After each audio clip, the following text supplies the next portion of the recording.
Good evening, everyone. Welcome back. So, today we are going to revise chapter 11 Accounts and Records E-Way Bill. What we are going to revise in this chapter 11? Section 35 Accounts and Records, Section 36 Period of Retention of Accounts, Section 68 Inspection of Goods in Movement, along with Section 68 Rule 138 E-Way Bill. So, let's start our revision with Section 35 Accounts and Records and Section 36 Period of Retention of Accounts. So this is going to be applicable on registered person,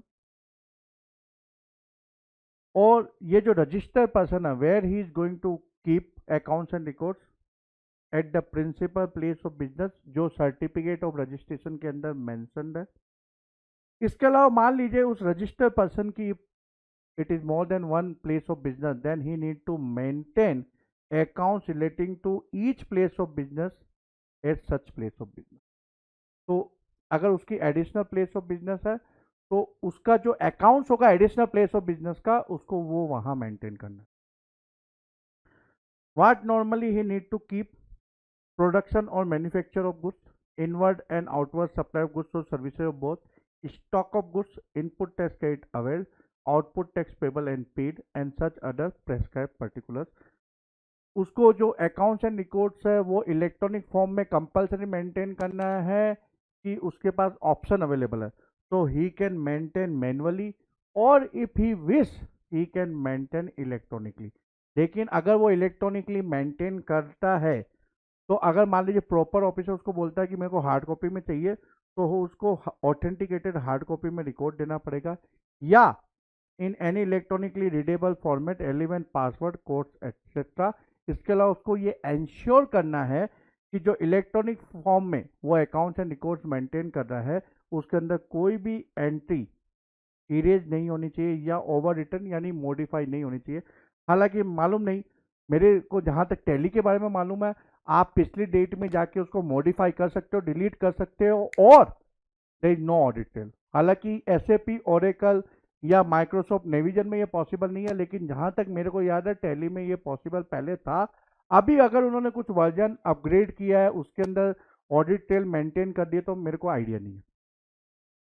person covered for mandatory maintenance of records, तो transporter या जो warehouse या godown के operator या owner होते हैं उनके ऊपर गवर्नमेंट ने कंपलसरी मेंटेनेंस ऑफ रिकॉर्ड का प्रोविजन रखा है because they are going to deal in goods.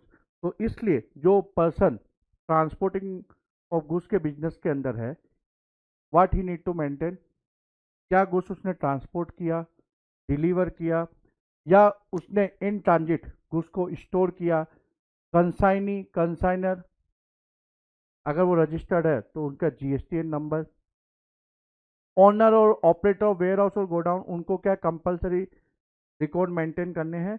They need to maintain कि भाई जो उन्होंने गुड्स स्टोर किया वो कितने पीरियड के लिए किया, including dispatch, movement, receipt and disposal of such goods. अब ऐसा हो सकता है कि ये जो ट्रांसपोर्टर है या जो वेयर हाउस ओनर या ऑपरेटर है वो जीएसटी के अंदर रजिस्टर्ड नहीं है, तो what they can do, they can apply for a unique enrolment number on GST common portal. अब हो क्या रहा था कि जो ट्रांसपोर्टर है अगर बड़ा ट्रांसपोर्टर है तो उसका स्टेट वाइज जीएसटी का रजिस्ट्रेशन लिया हुआ है। अब ईवे बिल में आप लोग मालूम है कि पार्ट बी व्हीकल की जो डिटेल्स होती है वो किसको फर्निश करनी है, ट्रांसपोर्टर को। तो वो हेड ऑफिस से ये मैनेज कर सकता था तो मुश्किल हो रही थी क्योंकि जीएसटी नंबर सबका अलग अलग है, ठीक है। तो इसलिए उन्होंने गवर्नमेंट से गुजारिश की कि सर इसके लिए कुछ सॉल्यूशन दो। तो गवर्नमेंट ने बोला okay, you have state wide registration, you can apply for unique common enrolment number. तो जितना भी तुम्हारे जीएसटी के अंदर स्टेट वाइज रजिस्ट्रेशन है, अलग अलग जीएसटी नंबर है, उसके लिए आप एक यूनिक कॉमन एनरोलमेंट नंबर ले लो all over India level basis पे, and then you can mention that after obtaining unique common enrollment number you need to mention that, no need to mention GST number for e-way bills। तो इससे क्या हो गया कि जो उनका operation है वो इजी हो गया। One person sitting in HO और more than one person he can sit in HO and can manage e-way bills। पहले क्या दिक्कत हो रही थी कि भाई स्टेट वाइड रजिस्ट्रेशन है, तो एक एक का जीएसटी बेसिस पे उसको ध्यान रखना है। अब अगर ऑल इंडिया बेसिस पे उनको एक यूनिक कॉमन एनरोलमेंट नंबर दे दिया गया तो वो उससे इजीली मैनेज कर सकता है। पावर ऑफ कमिश्नर, तो कमिश्नर को एम्पावर किया गया है कि he can notify person to maintain additional accounts और डॉक्यूमेंट। ऑडिट की रिक्वायरमेंट, जैसे इनकम टैक्स के अंदर ऑडिट की रिक्वायरमेंट आपको मालूम है, वैसे जीएसटी के अंदर भी है। किसके लिए ऑडिट कंपलसरी है? Registered person whose turnover during a financial year exceed ₹2 crore, उसको अकाउंट्स किससे ऑडिट करवाना है? टीए से या सीएमए से।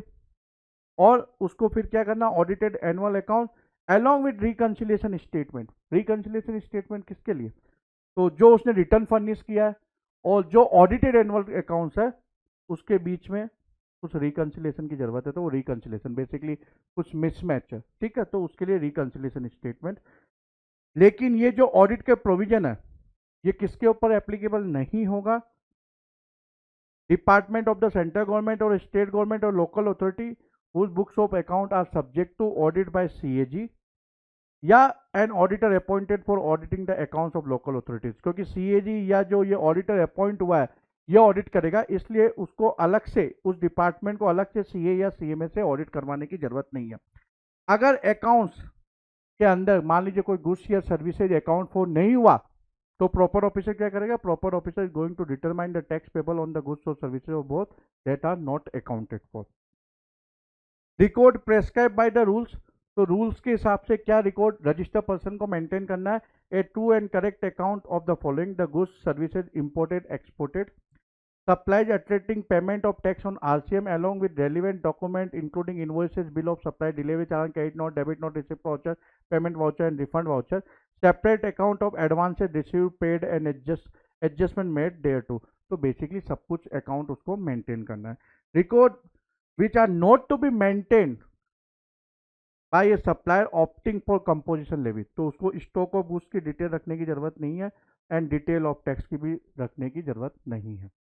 Record to be maintain by agent, ये आपको बहुत सिंपल तरीके से याद करना है कि एजेंट क्या करता है? प्रिंसिपल के बिहाफ पे सप्लाई करेगा, रिसीव करेगा, तो उन सब की डिटेल प्रिंसिपल के बिहाफ पे सप्लाई कर रहा है, उसको ऑथराइजेशन मिलता है, प्रिंसिपल को वो अकाउंट स्टेटमेंट देता है, तो उन सब की डिटेल उसको मेंटेन करनी है, लेकिन प्रिंसिपल वाइज रखनी है, ठीक है।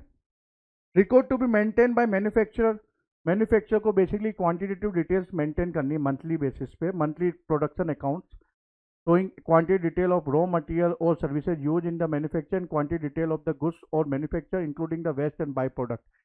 बेसिकली इन्वेंट्री का पूरा रिकॉर्ड, 100 kg आया, इतना मैन्युफैक्चर हुआ, इतना वेस्ट है, बाय प्रोडक्ट है, या इतना डेस्ट्रॉय हो गया। डेस्ट्रॉय होने पे क्या होगा? Remember you need to interlink this with section 17 subsection 5 clause H, block credit, ठीक है। तो इसलिए क्वांटिटी डिटेल की पूरी रिकॉर्ड उसको मेंटेन करनी है।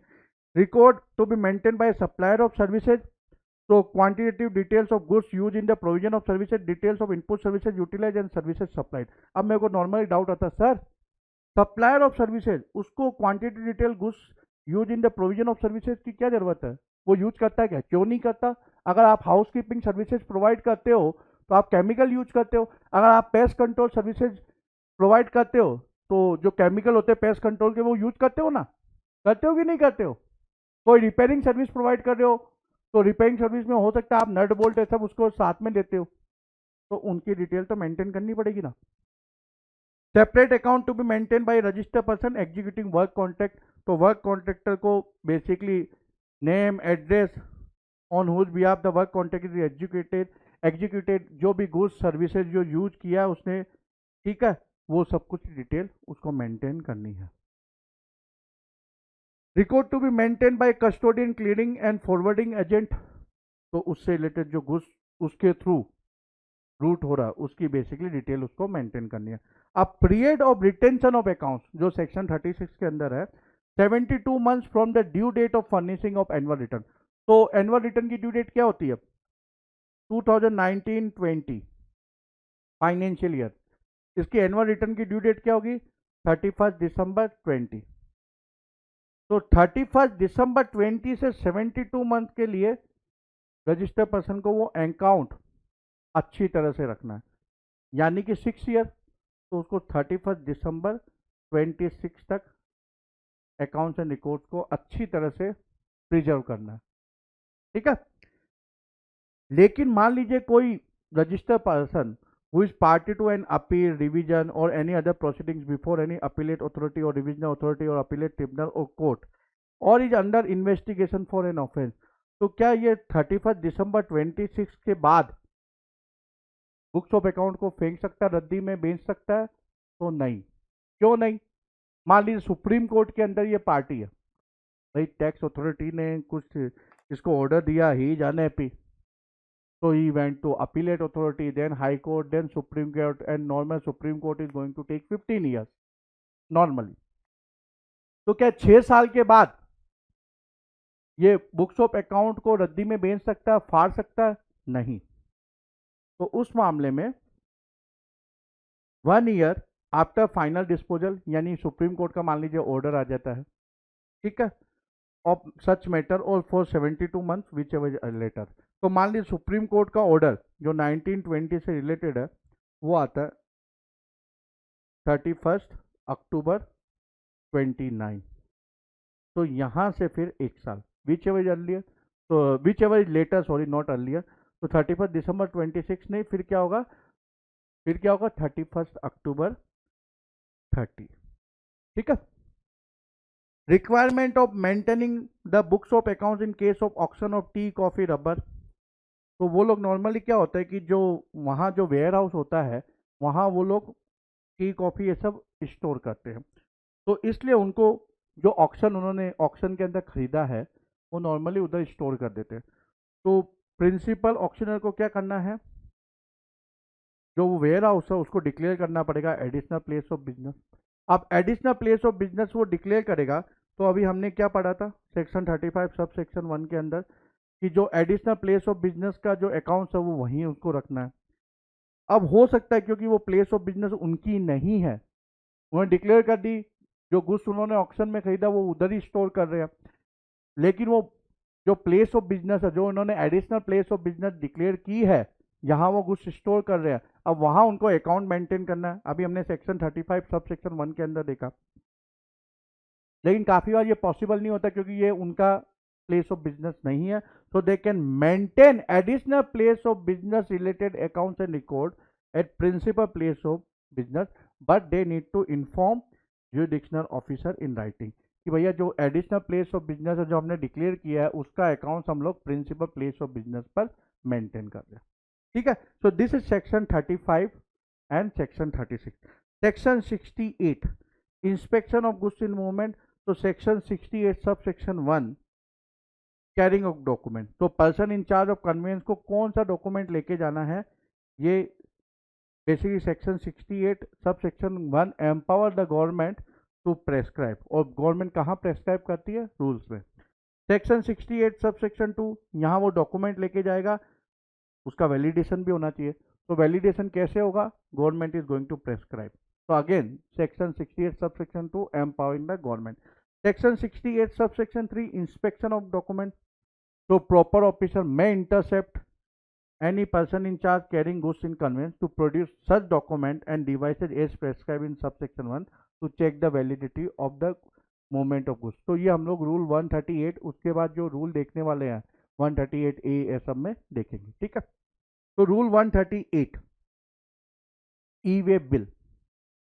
ई वे बिल इजी है कि हार्ड है, इजी है। ई वे बिल कब जनरेट करना, when there is a movement of goods, there may be supply और there may not be supply. अगर गुड्स का मूवमेंट है तो आपको ई वे बिल जनरेट करना। और ऐसा भी हो सकता है कि सप्लाई है, जैसे मान लीजिए आपने ऑफिस खरीदा, ऑफिस के साथ में आपको फर्नीचर मिला, ठीक है, आपने फर्नीचर भी खरीदा है, तो ऑफिस तो इमूवेबल प्रॉपर्टी है, वो तो जीएसटी के परव्यू से बाहर है, जो फर्नीचर उसके अंदर है वो मूवेबल प्रॉपर्टी है, तो सप्लाई तो है ना, लेकिन क्या ई वे बिल जनरेट करना है, नहीं करना है, क्योंकि अगर आप वो ऑफिस के अंदर ही फर्नीचर रखोगे तो देयर इज नो मूवमेंट, तो no need of generation of E way bill. E way bill आपको जनरेट कब करना है, if there is a movement, may be because of supply और may be not because of supply. Supply है नहीं है यह इररेलेवेंट है, अगर मूवमेंट है then there is a requirement of E way bill. So if there is movement of goods, no, E way bill not necessary. Yes, E movement of goods है, लेकिन दो गुड्स आर एग्जम्प्टेड। तो government को tax revenue का loss होने वाला है क्या? नहीं होने वाला। तो that's why E way bill not necessary. Interstate out of India, yes, ठीक है। अगर नहीं है, मान लीजिए इंटरस्टेट है, देन आपको क्या करना है? सीजीएसटी रूल्स नहीं, आपको रेस्पेक्टिव स्टेट का एचजीएसटी रूल्स देखना है। इंटर स्टेट वेस्ट बंगाल, तो वेस्ट बंगाल का एचजीएसटी रूल, हरियाणा, हरियाणा का एचजीएसटी रूल, राजस्थान, राजस्थान का एचजीएसटी रूल, लेकिन that is out of syllabus. तो काफी मेरे को डाउट आता है, सर इंटर स्टेट है, क्या लिमिट है जो वर्क है सबके मामले में? अरे boss, inter state means respective state HGST rules which is out of syllabus. आप लोग चिंता ही मत करो यार उसकी, ठीक है। तो इंटर स्टेट है, अगर जॉब वर्क हैंडीक्राफ्ट गुड्स है, no limit, compulsory generation of E way bill, compulsory generation of E way bill. Interstate job work handicraft goods, no limit, compulsory generation of E way bill. 1 रुपए का भी है तो ई way bill generate करना है। अगर job work handicraft goods नहीं है, तो if the value is more than 50,000, अब वैल्यू के अंदर क्या क्या शामिल करेंगे वो हम लोग रूल 138 के अंदर देखेंगे। तो if the value is more than 50,000, yes, E way bill need to be generated. No, E way bill doesn't need to be generated, ठीक है। उसके बाद 50,000 से ज्यादा वैल्यू है, are you a registered dealer? Supplier registered है? नहीं। Recipient registered है? तो yes, then we are going to deem that recipient is doing the movement of goods, E way bill required. E way bill के अंदर दो part होते हैं, part A, part B. Part A is basically जो भी आपका, जो आप सप्लाई कर रहे हो, डिलीवर कर रहे हो, जिसकी वजह से आप मूवमेंट कर रहे हो, उसकी डिटेल्स पार्ट ए के अंदर। पार्ट बी के अंदर व्हीकल की डिटेल, ओके। तो नॉर्मली पार्ट ए है वो कंसाइनर फिल करता है, लेकिन कंसाइनर के बिहाफ पे कोई दूसरा भी फिलअप कर सकता है, ठीक है। Mainly e way bill generate होना चाहिए। Part B is basically conveyance detail. आप दोनों फिलअप करके जब सबमिट का बटन दबाओगे, then you are going to get unique e way bill number and date, okay. और ई वे बिल की अलग पोर्टल है। Inter state transport distance less than और equal to 50 kilometre, filing of part B not required. तो ये मैं detail में आपको रूल के अंदर समझाऊंगा। Rule 138, information to be furnish prior to commencement of movement of goods and generation of E way bill. अभी हमने क्या डिस्कस किया था कि ई वे बिल कब जनरेट करना? When there is a movement of goods. Movement of goods may be because of supply और may not be because of supply. अब ई वे बिल जनरेट कब करना है? Prior to commencement of movement of goods, यानी कि e way bill आपको पहले generate करना, उसके बाद उसका मूवमेंट स्टार्ट होना चाहिए। फॉर्म जीएसटी ईडब्ल्यूबी 01, दो पार्ट, part A, part B. Part A के अंदर basically details related to movement like GSTN of recipient, place of delivery, invoice और चालान नंबर। अगर सप्लाई है so obviously you are going to issue invoice। 4 number, अगर supply नहीं है तो फिर आप क्या इश्यू करोगे? Delivery charge. लेकिन सप्लाई के मामले में भी काफी बार डिलीवरी चालान इश्यू होता है, रिमेंबर CKD SKD, ठीक है। Value of goods, HSN code, reason for transportation, transport document number. So these details need to be furnished in part A. Part B is basically vehicle number, conveyance detail, ठीक है। Bill of supply नहीं है, क्यों नहीं है? अभी मैंने आपको ऊपर जो हमने चार्ट देखा था उसमें मैंने आपको क्या बताया, अगर एग्जम्प्ट गुड्स है तो government is not going to lose anything, तो इसलिए ई वे बिल जनरेट करने की जरूरत नहीं है, तो इसलिए इसमें बिल ऑफ सप्लाई नहीं लिखा हुआ। तो सब rule 1, rule 138, every registered person कब उसको ई वे बिल जनरेट करना है? When there is a movement of goods. Consignment value कितनी होनी चाहिए? एक्सीडिंग 50,000। अब कंसाइनमेंट वैल्यू के अंदर हम क्या शामिल करेंगे, अभी मैं हम लोग डिस्कस करेंगे इसके बाद। तो consignment value exceeding ₹50,000, registered person who is basically moving the goods It may be because of the supply, in relation to supply, for reason other than supply, or due to inward supply from an unregistered person. यानी registered person अगर unregistered person से 50,000 रुपये से ऊपर का माल by करता है, goods by करता है, तो then he need to generate E way bill. ठीक है, तो अनरजिस्टर्ड पर्सन से परचेजिंग है, consignment value is exceeding 50,000, and if there is a movement of goods, then registered recipient need to generate e-way bill. So before commencement of such movement, part A के अंदर detail furnish करनी पड़ेगी electronically. ई way bill का एक अलग portal है, उसके ऊपर and a unique number will be generated on the set portal. अगर ये रजिस्टर पर्सन ऑथराइज करे तो ट्रांसपोर्टर भी ये डिटेल फर्निश कर सकता है, ई कॉमर्स ऑपरेटर या कोरियर एजेंसी भी डिटेल फर्निश कर सकती है। In case of job work, mean if you are sending goods on job work और handicraft goods interstate, compulsory e way bill generation required. You don't need to see consignment value exceeding 50,000। तो 1 रुपए का भी अगर आप goods भेज रहे हो जॉब वर्क के ऊपर या हैंडीक्राफ्ट गुड्स है, compulsory e way bill generation require. And if you recollect, अगर आप इंटरलिंक करो इसको, जो हमने चैप्टर 9 के अंदर जब रिवीजन किया था, पेज नंबर 213, तो CTP making interstate taxable supplies, notified goods, handicraft goods, या जो हमने देखा था notified product when made by craftsman predominantly by hand even though some machinery may also be used। तो इस मामले में सीटीपी या person making interstate taxable supply they can enjoy threshold limit of 20 lakh 10 lakh rupees. ये हमने रजिस्ट्रेशन के chapter में देखा था ना। इसमें एक कंडीशन लिखी हुई है, such person have obtained a PAN number and have generated an E way bill, तो उसको ई वे बिल तो जनरेट करना ही है। Even though such person is not supposed to take registration, लेकिन e-way bill generate होना चाहिए। So that's why there is no limit. So you can easily interlink this. अब consignment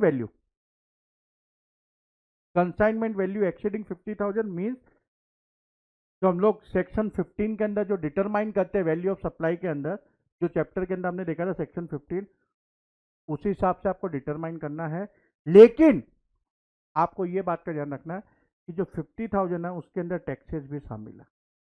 तो central tax, HGST, UTGST, IGST, cess भी शामिल करना आपको। तो मान लीजिए 40,000 वैल्यू ऑफ सप्लाई है और 11,000 टैक्सेज है, मैं एग्जांपल के लिए ले रहा हूँ, हाँ, सेस, आईजीएसटी, ये सब। तो इसके ऊपर ई वे बिल जनरेट होगा। आपको 40,000 नहीं देखना, आपको इंक्लूडिंग टैक्स लेना। Consignment value means including tax लेना। अब अगर मान लीजिए जो आप सप्लाई कर रहे हो उसके अंदर एग्जम्प्ट आइटम भी है, टैक्सेबल भी है, तो आप कैसे वैल्यू कंसीडर करोगे, कैसे वैल्यू डिटरमाइन करोगे? तो बहुत सिंपल है।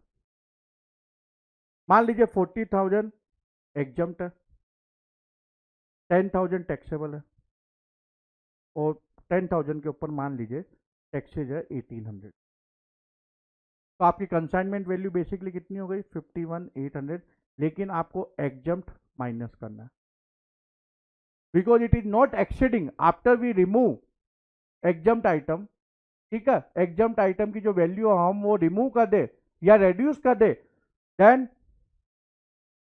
How much is the value left? 11,800। तो ई वे बिल जनरेट नहीं करना है, तो ई वे बिल जनरेट नहीं करना। तो एग्जम्प्ट आइटम की वैल्यू आपको रिड्यूस करनी है। ठीक है, तो कंसाइनमेंट वैल्यू के अंदर आपको टैक्सेबल जो सप्लाई है या सप्लाई नहीं है लेकिन आइटम टैक्सेबल है, उसकी वैल्यू आपको डिटरमाइन करनी है अकॉर्डिंग टू सेक्शन 15। लेकिन इसमें आपको खास तौर पर ध्यान रखना है कि आपको टैक्स भी शामिल करना है। और अगर एग्जम सप्लाई भी है साथ में, तो एग्जम सप्लाई की जो वैल्यू है उसको आप हटा दीजिए। उसके बाद अगर value the consignment value is exceeding 50,000, then you need to generate e-way bill। सब रूल 2 ऑफ रूल 138, आप ट्रांसपोर्टर को हायर नहीं करते हो, आप अपनी खुद की मोटर कार के अंदर या फिर आप कैब बुक करते हो या पब्लिक कन्वेंस के थ्रू ट्रांसपोर्टेशन करते हो, तो फिर ई वे बिल किसको जनरेट करना है? पार्ट बी की इंफॉर्मेशन भी फिर आपको ही फर्निश करनी पड़ेगी। तो पार्ट ए तो करोगे ही, पार्ट बी भी फर्निश करके फिर आपको ई वे बिल जनरेट करना। सब रूल 2A ऑफ रूल 138, अगर ये मूवमेंट ऑफ गुड्स है या जो आप ट्रांसपोर्ट कर रहे हो वो रेलवे के थ्रू या एयर या वेसल के थ्रू है, तो अभी हमने शुरुआत में क्या देखा था रूल 138 के अंदर कि आपको मूवमेंट के पहले आपको ई वे बिल जनरेट करना है। लेकिन अगर ट्रांसपोर्टेशन रेलवे एयर या वेसल के थ्रू है, then you can generate E way bill before after the commencement of movement. Okay, but in case if you are transporting goods with railway, then railway is not going to deliver the goods unless the e-way bill is produced for delivery. Sub rule 3, register person or the transporter may at his option generate and carry the e-way bill even if the value of the consignment is less than 50,000 rupees. तो consignment value 50,000 से ज़्यादा है तो ऐसे भी compulsory e way bill है, लेकिन अगर कम है तो भी ई वे बिल जनरेट किया जा सकता है। If let's say unregistered person is doing the movement, then option is given to unregistered person to generate e-way bill. तो option is given to him. लेकिन मान लीजिए जो सप्लायर है वो अनरजिस्टर्ड है लेकिन रेसिपिएंट रजिस्टर्ड है and consignment value is more than 50,000, तो मैंने आपको क्या बोला था? E-way bill generation is compulsory और ये माना जाएगा कि जो मूवमेंट किया जा रहा है वो कौन करवा रहा है? Registered recipient. Apart from this, if suppose आपकी मुंबई में शॉप है, वो शॉप है बोरीवली के अंदर, ठीक है? तो मुंबई के अंदर एक बोरीवली एरिया है,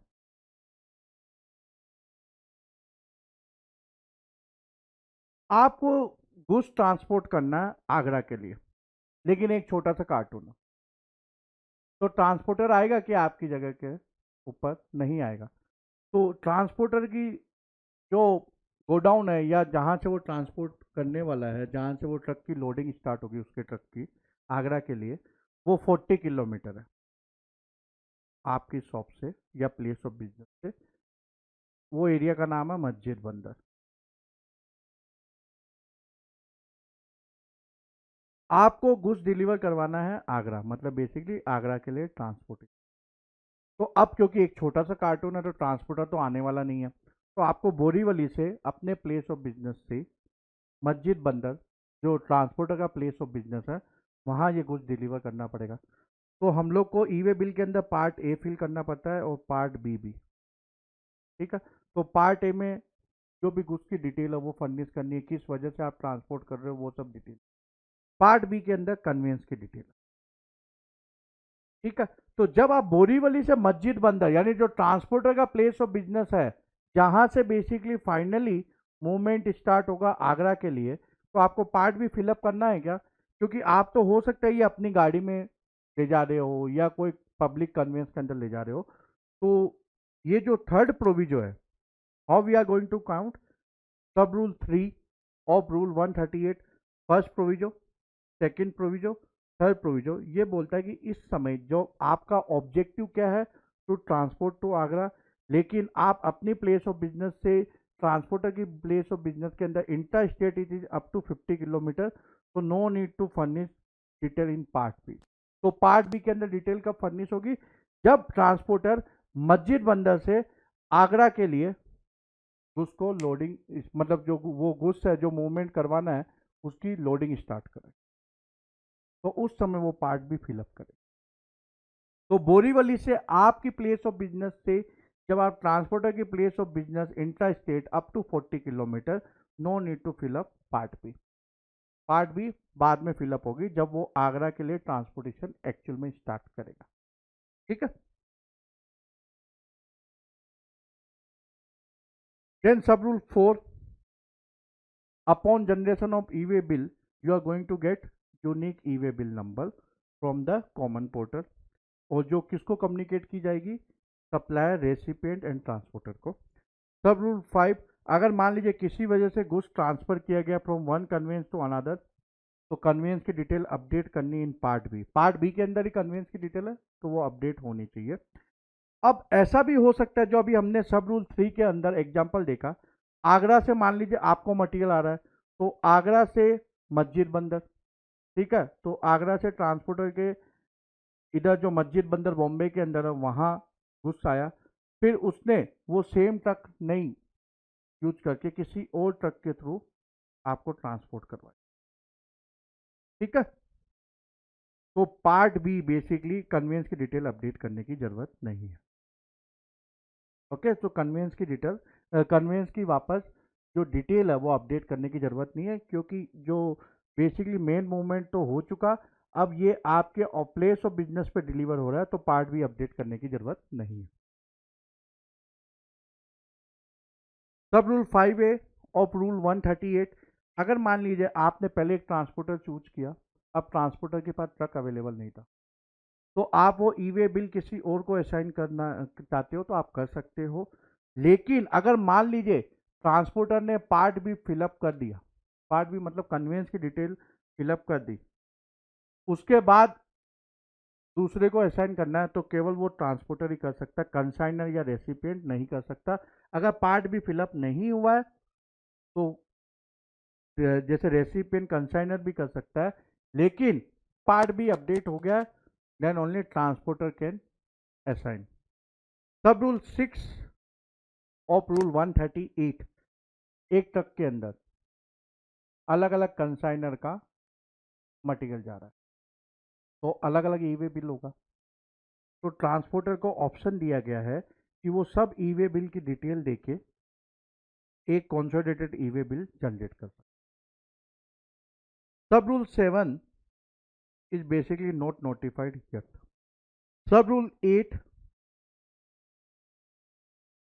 जो पार्ट ए के अंदर डिटेल फर्निश की जाएगी वो रजिस्टर सप्लायर को अवेलेबल कराई जाएगी, जिससे कि वो उसको जीएसटीआर 1 में यूज किया कर सके, ठीक है। सब रूल 9, ई-वे बिल में be cancelled electronically on the common portal. अगर मान लीजिए गुड्स ट्रांसपोर्ट नहीं हुआ है, ठीक है, तो ई-वे बिल कैंसिल किया जा सकता है within 24 hours of generation of the e way bill.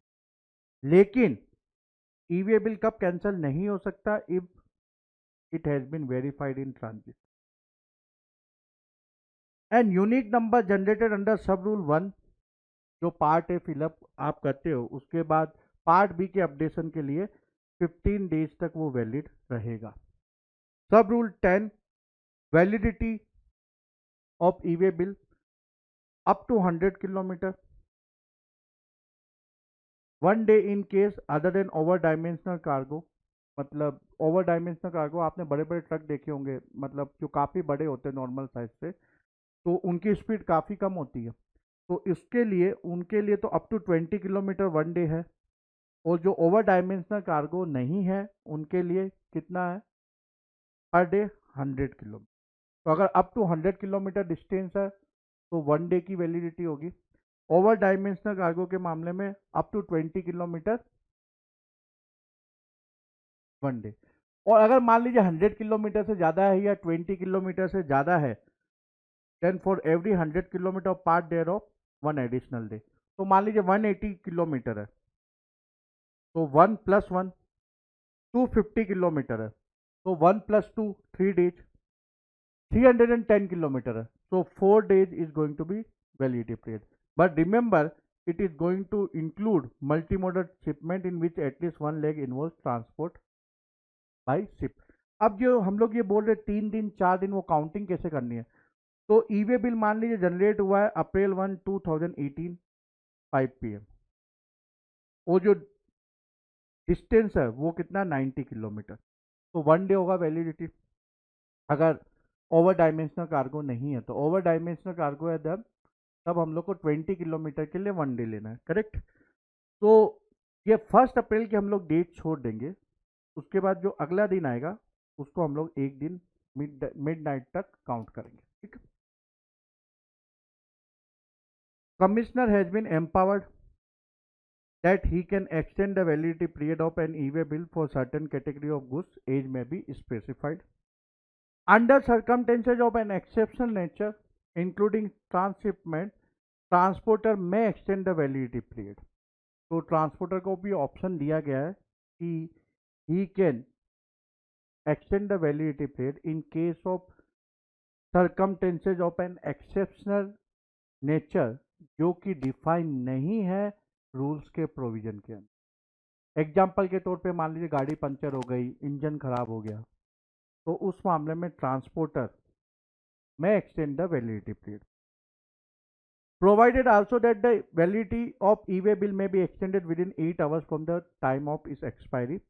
Sub Rule 11 of Rule 138, e-way bill generated under this rule, basically Rule 138, is going to be made available to the supplier if registered.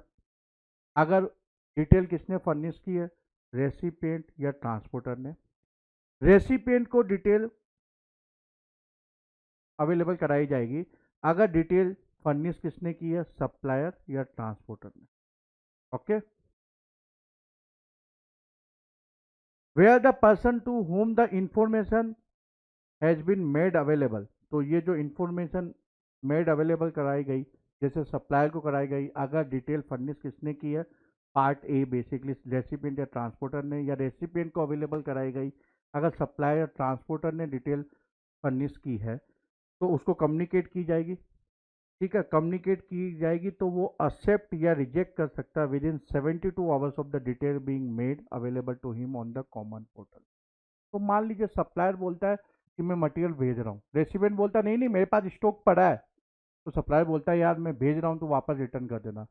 तो वो e-way bill generate करता है, तो recipient को detail मिल गई e-way bill की, उसको communicate हुई, तो वो रिजेक्ट कर सकता है 72 आवर्स के अंदर। लेकिन मान लीजिए 72 आवर्स की विंडो तो दी गई है रिजेक्ट करने के लिए, एक्सेप्ट या रिजेक्ट करने के लिए, लेकिन माल उसके पास एक दिन में पहुंच जाता है, तो क्या मटेरियल पहुंचने के पास वो रिजेक्ट कर सकता है? नहीं। तो 72 hours of the detail being made available to him on common portal और the time of delivery of goods whichever earlier, तो मटेरियल पहुंचने के पहले वो रिजेक्ट कर सकता है, उसके बाद नहीं। और अगर वो कुछ भी नहीं करता तो डिम्ड एक्सेप्टेड। ओके, सब rule 13 as usual, e-way bill generated under this rule or under Rule 138 of the Goods and Service Tax Rules of any state or union territory shall be valid in every state and union। तो पूरी India में उसकी validity होगी। सब rule 14, e-way bill कब generate नहीं करना है। एलपीजी, एलपीजी जो गैस होता है गैस सिलेंडर, वो सप्लाई टू हाउस होल्ड। अब बेचारे मान लीजिए वो टंकी बेचारा जो राजस्थान में नॉर्थ ये सब के अंदर टंकी भी बोलते हैं एलपीजी गैस को, वो बेचारा लेके जा रहा है, ठीक है, डिस्ट्रीब्यूशन के लिए, और आप उसको बोलते हो कि भैया ई-वे बिल जनरेट करना है एक एक के लिए, तो उसके लिए तो बहुत डिफिकल्ट हो जाएगा, तो इसलिए वो एग्जम्प्ट है। Kerosene oil sold under PDS, postal baggage transported by Department of Post, natural or cultured pearl, and precious or semi-precious stones, precious metals and metals clad with precious metal, jewelry, goldsmith and silversmith wares and other articles, currency। तो इस मामले में भी e-way bill generate नहीं करना है। क्यों नहीं करना है? आरबीआई करेंसी का मूवमेंट कर रही है, आप बोलते हो ई-वे बिल जनरेट करना है, और किसी ने ई-वे बिल की जो वेबसाइट है वो हैक कर दी, तो मूवमेंट मालूम चलेगा ना, रास्ते में डाका डालने की पूरी गुंजाइश रहेगी। करेक्ट। वैसे ही अगर ज्वेलरी है तो इसके लिए शायद मेरे हिसाब से इसको एग्जम्प्ट कर दिया गया है। Used personal and household effect, आप जॉब में हो, आपका ट्रांसफर हो गया, आप पैकर्स एंड मूवर्स को हायर करते, तो exempt. Unworked and work order, इसके अलावा जो नॉन टैक्सेबल सप्लाई है, अगर कोई liquor for human consumption, petroleum crude, high speed diesel, petrol, natural gas और एटीएफ, उनका ट्रांसपोर्टेशन है, ई-वे बिल की जरूरत नहीं है। Schedule 3, which are neither supply of goods nor supply of services, e way bill की जरूरत नहीं है। Good transported are empty cargo containers, goods other than de oil cake being transported. जो ये सप्लाई उसमें जो नोटिफिकेशन के अंदर उन्होंने घुस को मेंशन किया वो है ये curd, lassi, buttermilk, fresh milk, pasteurised milk, vegetables, fruit, unprocessed tea leaves and unroasted coffee beans, live animals, plant and trees, meat, cereals, unbranded rice and wheat flour, salt, items of educational importance। तो इस मामले में e-way bill की जरूरत नहीं है। empty cylinder for packing of LPG are being moved for region other than supply, तो उस मामले में भी ई-वे बिल की जरूरत नहीं है। E way bill is optional for goods of less value less than ₹50,000, लेकिन remember mandatory e-way bill in case of movement of handicraft goods and movement of goods for interstate job work। Non motorise conveyance जैसे घोड़ा गाड़ी या बैलगाड़ी के ऊपर goods का movement है तो ई-वे बिल की जरूरत नहीं है। कस्टम सुपरविजन के अंदर जो गुड्स ट्रांसपोर्ट होता है उसमें भी ई-वे बिल की जरूरत नहीं है। या port, airport, air cargo complex and land custom station to an ICD और CFS for clearance by custom, तो इन सब मामलों में ई-वे बिल की जरूरत नहीं है। Goods transported within the notified area, good transported are transit from to Nepal Bhutan, Calcutta port पे उतरा और उसको नेपाल या भूटान गुड्स को भेजना तो ई-वे बिल की जरूरत नहीं है। Goods are transported to a weighbridge within 20 kilometre and back to the place of business by being covered under delivery challan. तो वे ब्रिज पर, जिसको नॉर्थ में धर्म कांटा बोलते हैं हिंदी के अंदर, तो फैक्ट्री से वहाँ मटेरियल जाता है, पहले खाली ट्रक आता है, वो धर्म कांटे पे जाता है, उसका वजन होता है, उसके बाद उसके अंदर गुड्स लोड होता है, फिर गुड्स के साथ में ट्रक का वापस वजन होता है, फिर जो खाली ट्रक का वजन होता है उसको माइनस कर दिया जाता है। ठीक है, तो उस मामले में अगर ये 20 किलोमीटर के अंदर है और जो मेन पर्पज है वो किसके लिए है भाई, आपको वेट करवाना है, और डिलीवरी चालान के बेसिस पे अगर ये वे ब्रिज गया है अप टू 20 किलोमीटर, ठीक है, तो ई-वे बिल की जरूरत नहीं है। वेयर द गवर्नमेंट और local authority transport goods by rail as a consignor, e way bill की जरूरत नहीं है। Good transported are to from the ministry of defence, obviously e way bill की जरूरत नहीं है, नहीं तो जो मिनिस्ट्री ऑफ डिफेंस जो भी मूवमेंट करेगी दुश्मन देश ई-वे बिल की वेबसाइट को हैक करके वो सब कुछ इंफॉर्मेशन निकाल सकते हैं। Correct. Rule 138A, documents and devices to be carried by a person in charge of a conveyance. So recollect section 68 subsection 1, carrying of documents. So this basically empower the government, that government is going to prescribe, उन्होंने prescribe किया rule 138A के अंदर कि person in charge of conveyance को क्या carry करना है, invoice या बिल ऑफ सप्लाई या delivery challan and A copy of e way bill in physical form or the e-way bill number in electronic form or mapped to a radio frequency identification device जो embedded है on conveyance। ठीक है,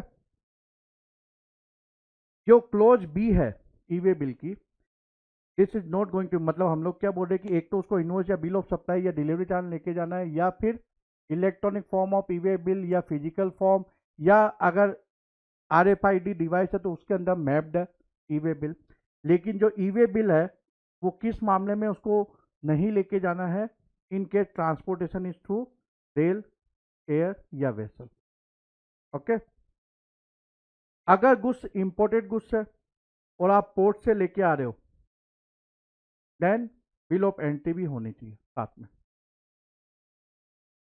register person को option दिया गया है कि अगर उसको मान लीजिए टैक्स इनवॉइस नहीं दिखाना है तो वो क्या कर सकता है कि जो इनवॉइस की डिटेल है वो अपलोड करेगा, basically details of tax invoice, and he can get invoice reference number from the common portal. Rule 138B, verification of document and conveyance, section 68 सब सेक्शन 2, वैलिडेशन ऑफ डॉक्यूमेंट।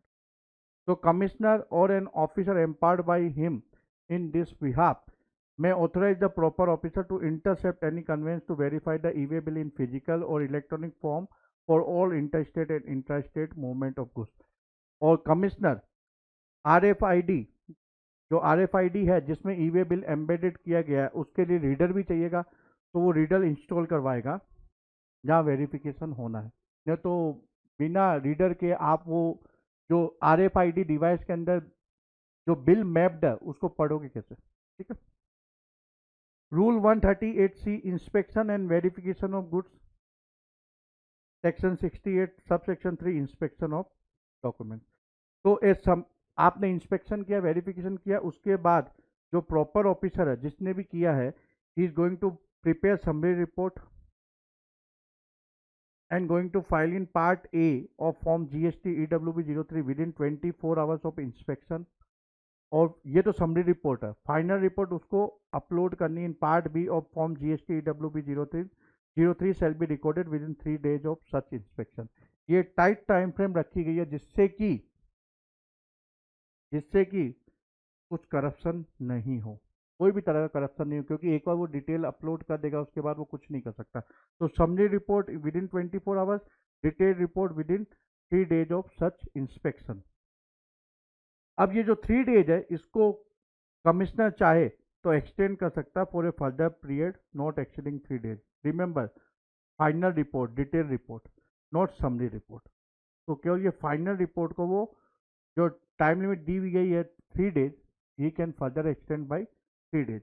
अब ये 24 hours कैसे count करना है या 3 days कैसे count करना है?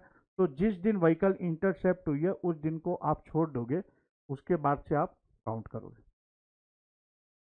रूल 138D, काफी और प्रॉपर ऑफिसर हैरेस करने के लिए भी इंटरसेप्ट करता है, तो इसलिए rule 138D, facility for uploading information regarding detention of vehicle. तो where a vehicle has been intercepted and detain for a period exceeding 30 minute, तो ट्रांसपोर्टर को ऑप्शन है, he can upload the said information in form GST EWP 04 on the common portal। Then there is a new amendment, rule 138E, restriction on furnishing of information in part A of form GST EWB 01।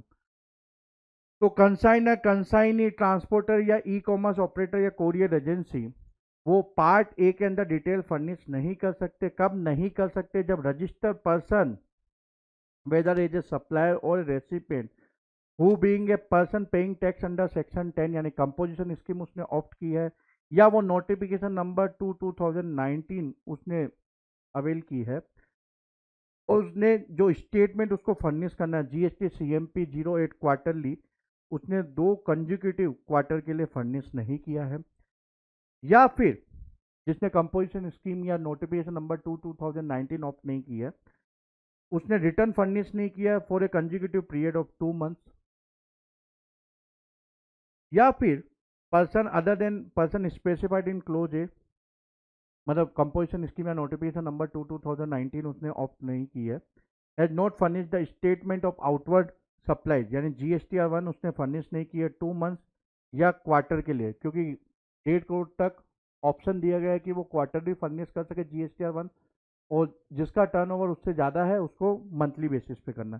तो उसने 2 महीने तक लगातार या 2 quarter के लिए GSTR1 furnish नहीं की है, या GSTR3 भी, close B is basically GSTR3 भी उसने फर्निश नहीं की है, या अगर जिसने कंपोजिशन स्कीम या नोटिफिकेशन नंबर 2019 ऑप्ट किया है उसने GST CMP 08 जो उसको क्वार्टरली फाइल करना है स्टेटमेंट, उसने 2 कंजिक्यूटिव क्वार्टर के लिए फाइल नहीं की है, तो उनको पार्ट ए के अंदर बेसिकली डिटेल फर्निश नहीं किया करने दिया जाएगा। इसका मतलब क्या हुआ? उसका बिजनेस रुक जाएगा, क्योंकि ईवे बिल जनरेट करना कंपलसरी है if the consignment value exceed 50,000।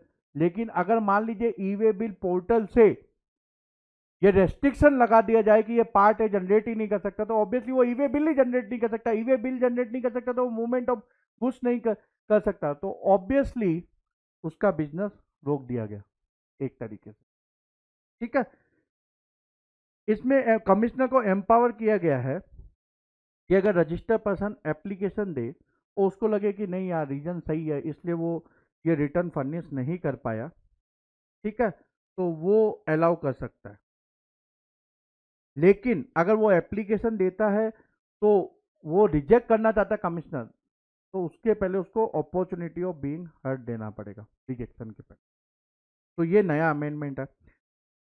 अब जब ईवे बिल का इम्प्लीमेंटेशन हुआ था इंडिया के अंदर, उस समय जो प्रॉपर ऑफिसर है उन्होंने क्या किया था, हाईवे रॉबरी स्टार्ट कर दिया था। मैंने हाईवे रॉबरी वर्ड क्यों यूज किया, तो छोटी छोटी मिस्टेक निकाल के वो क्या कर देते, घूस को डिटेन कर देते।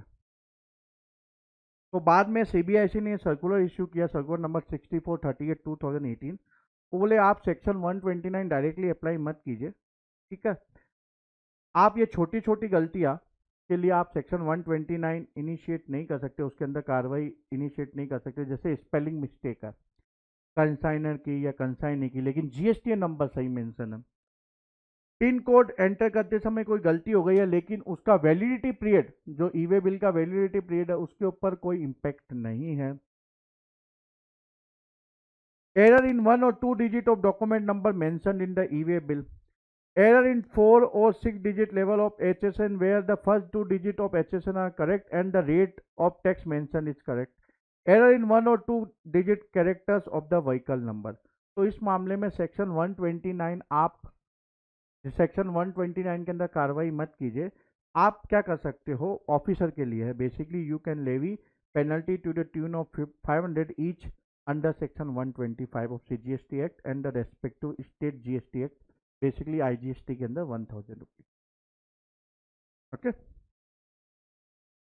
फिर सर्कुलर नंबर 6135/2018। तो जो टेक्सटाइल ट्रेडर है उनकी थोड़ी फाइनेंशियल कंडीशन वीक होती है, तो वो क्या करते हैं, जो ट्रांसपोर्टर का गोडाउन है वहीं गुड्स स्टोर कर देते हैं। तो वहीं गुड्स स्टोर कर देते हैं।